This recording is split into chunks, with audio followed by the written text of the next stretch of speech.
नमस्कार दोस्तों। तो कैसे हैं आप लोग। आपका स्वागत है पॉलिटिकल साइंस अकेडमी में। और आज हम एक नई सीरीज का ऐलान करने वाले हैं और उस सीरीज का नाम है एनसीईआरटी बुक। 11th-12th क्लास में 4 बुक एनसीईआरटी की चलती है और इस 4 बुक में से आज हम एक नई सीरीज स्टार्ट करने वाले हैं। तो पहले हम 11th क्लास के एक सेगमेंट कॉन्स्टिट्यूशन वाले में बात करेंगे, जिसको भारतीय संविधान की सीरीज कहते हैं, जिस बुक का नाम है भारतीय सिद्धांत और भारतीय संविधान सिद्धांत और व्यवहार। तो एक तो ये बुक और दूसरी बुक जो राजनीतिक सिद्धांत की चलती है उसके बारे में बाद में बात करेंगे। तो ये हम पहले तो अनाउंस करते हैं कि जो अभी आगे आने वाले आगे जितने भी वीडियो आएंगे वो आपके आएंगे एनसीईआरटी बेस, जिसमें 11th-12th की एनसीईआरटी शामिल होगी। ये विभिन्न प्रतियोगी परीक्षाओं वाले बच्चों के लिए भी है, नेट जेआरएफ वाले बच्चों के लिए भी है। ऐसे विद्यार्थी जो क्या कर रहे हैं, ऐसे विद्यार्थी जो आपके स्कूल लेक्चर, कॉलेज लेक्चर और असिस्टेंट प्रोफेसर की तैयारी कर रहे हैं, नेट जेआरएफ की तैयारी कर रहे हैं, उन विद्यार्थियों के लिए भी ये होने वाला है। ओके, तो आज हम इस वीडियो में क्या डिस्कस करने वाले हैं, तो इस वीडियो में हम डिस्कस करने वाले हैं हमारी एनसीईआरटी की सीरीज, जिसमें हम पहली बुक स्टार्ट कर रहे हैं 12th class political science, Bharat 12वीं क्लास की राजनीति विज्ञान की जो बुक है उसको हम स्टार्ट करने वाले हैं। क्या स्टार्ट करेंगे इसमें, इसमें हम पहला चैप्टर है इसका, इसमें हम बात करेंगे राष्ट्र निर्माण की चुनौतियां। और राष्ट्र निर्माण की चुनौतियां जिसको इंग्लिश में कहते हैं चैलेंज ऑफ नेशनल बिल्डिंग। अच्छा, मैं आपको ये बता देता हूँ, डिस्क्लेमर में डाल देता हूँ कि ये वीडियो इंग्लिश और हिंदी मीडियम दोनों जो भाषाओं के विद्यार्थी हैं, दोनों लैंग्वेज के विद्यार्थी, उन दोनों के लिए है। तो ये एक रिवीजन वीडियो है और ये कंसेप्चुअल वीडियो है, तो इसको आप पूरा गौर करके देखिए। और कुछ चीजें आपको अगर लगता है तो पेन को भी लेकर बैठिए और उसमें आप क्या कर सकते हैं, नोट कर सकते हैं। ओके, तो हम स्टार्ट करने वाले क्या, राष्ट्र निर्माण की चुनौतियां, challenge of national building. Okay, पहला, इसमें ऐसे कहते हैं कि ये जो पहला चैप्टर है इसमें ये बताया गया है कि ये जो बुक है स्वतंत्र भारत में राजनीति, तो ये इस बुक का पहला चैप्टर की पहली लाइन ये है कि 14 और 15 अगस्त की मध्य रात्रि को जवाहरलाल नेहरू द्वारा आजाद भारत का पहला, ऐसे कहते हैं कि भाषण दिया गया और उस भाषण का नाम है ट्रस्ट विथ डेस्टिनी, भाग्य व दूसरे चीर प्रतिष्ठित भेंट, इस भाषण का नाम है। कई बार खूब सारे एग्जाम में 12th क्लास में और विभिन्न सारे एग्जाम में पूछा गया इसको।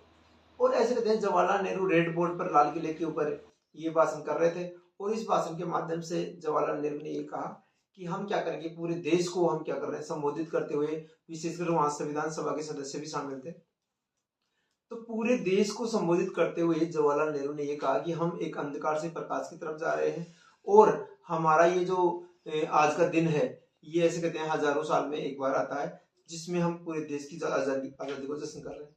इस आजादी के जश्न के साथ भी हमारे देश में भी विभाजन भी हुआ, भारत और पाकिस्तान नाम से धर्म के आधार पर दो देश बटे, इसके बारे में हम आगे चैप्टर में बात करेंगे। इसके अलावा जवाहरलाल नेहरू 2 लक्ष्य रखता है, क्या, संविधान सभा और लाल किले की उस जनता के सामने 2 लक्ष्य रखता है। कौन कौन से लक्ष्य होते हैं, पहला तो लक्ष्य होता है डेमोक्रेटिक गवर्नेंस, जिसको बोलते हैं लोकतांत्रिक शासन स्थापित करने का लक्ष्य। दूसरा लक्ष्य होता है कल्याणकारी राज्य, वेलफेयर स्टेट है, तो उसकी बात की गई है। तो वेलफेयर स्टेट को किस प्रकार से कल्याणकारी राज्य स्थापित किया जाएगा इसकी बात करता है। तो 2 लक्ष्यों के साथ में ये चैप्टर स्टार्ट हो रहा है। जवाहरलाल नेहरू संबोधित करते हैं, नीचे एक पिक्चर दे रखी है, उस पिक्चर में बताया गया है कि किस प्रकार से जवाहरलाल नेहरू हमारे यहाँ ये देश को संबोधित करते हैं, पहली बात। दूसरी बात, अब जैसे ही राष्ट्र का निर्माण हो जाता है उसके बाद में 3 चुनौतियां हमारे देश के सामने आती है। कौन कौन सी चुनौतियों की बात हम करते हैं, देखो, पहली चुनौती है देश को एकता के सूत्र में बांधने की चुनौती। हमारे यहाँ 565 देशी रियासतें थी, ठीक है, 11 ब्रिटिश भारत के राज्य थे, 4 चीफ कमिश्नर क्षेत्र थे। तो ऐसे थे पूरा भारत है वो क्या है, विभिन्न एरियो में विभिन्न क्षेत्रों में बटा हुआ था। ओके, तो ऐसे कहते हैं कि इसको पूरे देश को यूनाइट करने का जो चैलेंज है, एकता के सूत्र में बांधने का चैलेंज है, इस चैलेंज को एक्सेप्ट करते हैं, जिसका नाम होता है सरदार वल्लभ भाई पटेल। सरदार वल्लभ भाई पटेल के द्वारा इस चैलेंज को स्वीकार किया गया और सरदार पटेल ने कहा कि हम क्या करेंगे, हम आगामी दिनों में पूरे देश को यूनाइट करेंगे। तो ऐसे कहते हैं जम्मू कश्मीर, त्रावणकोर, जूनागढ़ हैदराबाद को छोड़कर बाकी सभी रियासतें ऐसे कहते हैं कि जो भारत में शामिल हो गई थी और अन्य रियासतें इसमें शामिल, अन्य जो 4 रियासतें बच गई वो इसमें शामिल नहीं हुई थी। तो ये था पहला चैलेंज, देश को एकता के सूत्र में बांधने की चुनौती। दूसरी इसमें है देश में लोकतंत्र स्थापित करने की चुनौती। देश में डेमोक्रेटिक जो सिस्टम है उसको स्टेब्लिश करने की चुनौती थी। इसमें देखो, देश को एकता के सूत्र में बांधने की चुनौती इसलिए की बात की हमने। देश में डेमोक्रेसी स्थापित करने में क्या होता है कि लोगों का शासन, रिप्रेजेंटेटिव गवर्नमेंट, लोकतांत्रिक पद्धति के तहत लोगों का शासन यहाँ स्थापित होना था। और इस लोगों के शासन के तहत ऐसे कहते हैं कि यहाँ चुनाव करवाने थे। हमारा जो पहला निर्वाचन आयोग है, निर्वाचन आयोग यहाँ क्या करता है, चुनाव कंडक्ट करवाता है। यहाँ जो जनता है वो अशिक्षित थी, तो अशिक्षित जनता को शिक्षित करके और उसको क्या है, देश को लोकतंत्र में स्थापित करने की चुनौती हमें देखने को मिलती है, जिसको 1951 में जो स्थापित हुआ है उसको क्या है, इन्होंने हासिल किया है। ओके, तो ये दो चुनौती होगी, पहला लोकतंत्र स्थापित करने की चुनौती और दूसरा है आपकी देश में लोकतांत्रिक सरकार स्थापित करने की चुनौती। तीसरी इसमें चुनौती है देश में समन्वय विकास, जिसको ये कहते हैं कि देश का जो समावेशी विकास है उसकी बात की गई है। तो इसमें ये कहा गया कि जो भी हमारे देश के सामने जो विकास है, जो डेवलपमेंट है, इंश्योर ए डेवलपमेंट जिसको बोलते हैं, तो डेवलपमेंट को किस प्रकार से इंश्योर किया गया इसकी बात हमें देखने को मिलती है। ये तीसरी चुनौती। तो हमारे यहाँ 5 ईयर प्लान लाए गए, ये सारी चीजें थी। तो 5 ईयर प्लान के माध्यम से इस प्रकार से 3 चुनौतियां हमें देखने को मिलती है। चैप्टर के प्रारंभ में इंट्रोडक्शन है, जिसमें रेड फोर्ट पर भाषण है, नेहरू की स्पीच का नाम है, उसके बाद में 3 चुनौतियां हमने बात की। तो ये तो चैप्टर के प्रारंभिक क्या है, दो हमें देखने को मिलते हैं। इसके आगे अगर हम चैप्टर को उल्टेंगे, मतलब और आगे पेजों में जाएंगे, तो हमें कमेंट मिलते हैं। किसके पहले मिलता है मोहम्मद अली जिन्ना का कमेंट। तो जिन्ना ये कहता है कि भाई सेकुलर स्टेट की बात ही करता है वो भी, जैसे ऐसे कैटेगराइजेशन की बात हो रही है, जैसे मान लो कि हिंदुओं में अलग अलग कास्ट है, ऐसे भी मुस्लिमों में भी अलग अलग कास्ट है। वो ये कहता है कि भाई सुन्नी है, सिया है, पठानीज है।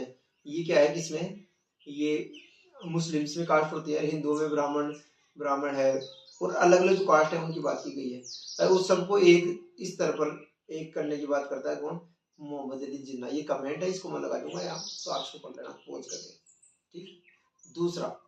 दूसरा है जवाहरलाल नेहरू का कोट।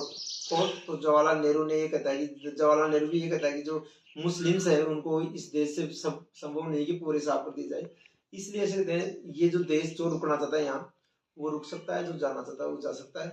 और नेहरू ने कहा कि ये देश सबका है। ओके, तो ये 2 कमेंट है, ये दोनों कमेंट आपको कई बार आंसर राइटिंग में हमें देखने को मिलता है। वो उसमें क्या होता है कि आप आंसर लिखते समय ये काम आएगा। ओके, इसके बाद में आगे हम चैप्टर में चलते हैं। तो इस चैप्टर में आता है विभाजन विस्थापन और पुनर्वास, जिसको कहते हैं पार्टीशन, डिस्प्लेसमेंट एंड रिहेबिटेशन।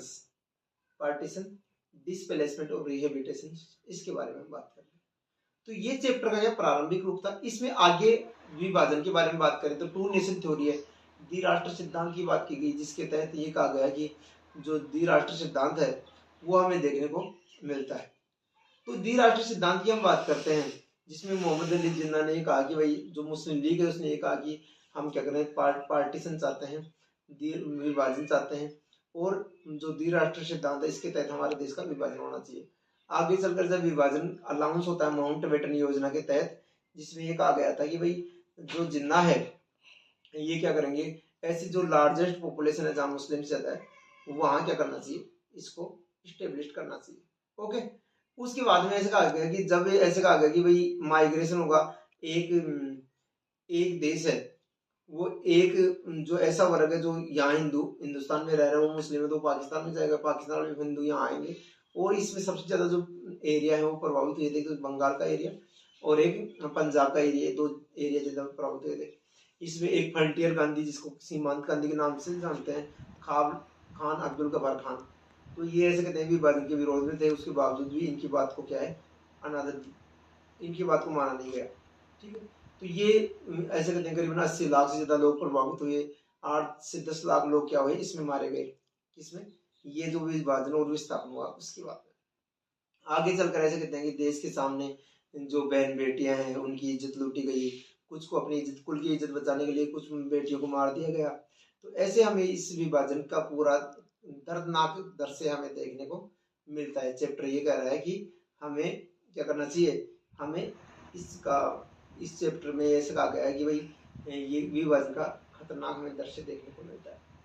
तो ये जो वीडियो है इसमें हमने प्रारंभ के 2 चैप्टर हैं, जिसमें प्रारंभ परिचय, 3 चुनौतियां और विभाजन और विस्थापन में इसका पहला एक सेगमेंट हमारे पास हो गया। इसको हम पार्ट फर्स्ट बोल सकते हैं। अब हम इसके सेकंड वीडियो में बात करेंगे किसके बारे में, इसके सेकंड वीडियो में बात करेंगे कि किस प्रकार से हैदराबाद, मणिपुर और जूनागढ़ इसमें शामिल हुए, इस प्रकार से राज्य पुनर्गठन आयोग का निर्माण हुआ। नमस्कार, धन्यवाद।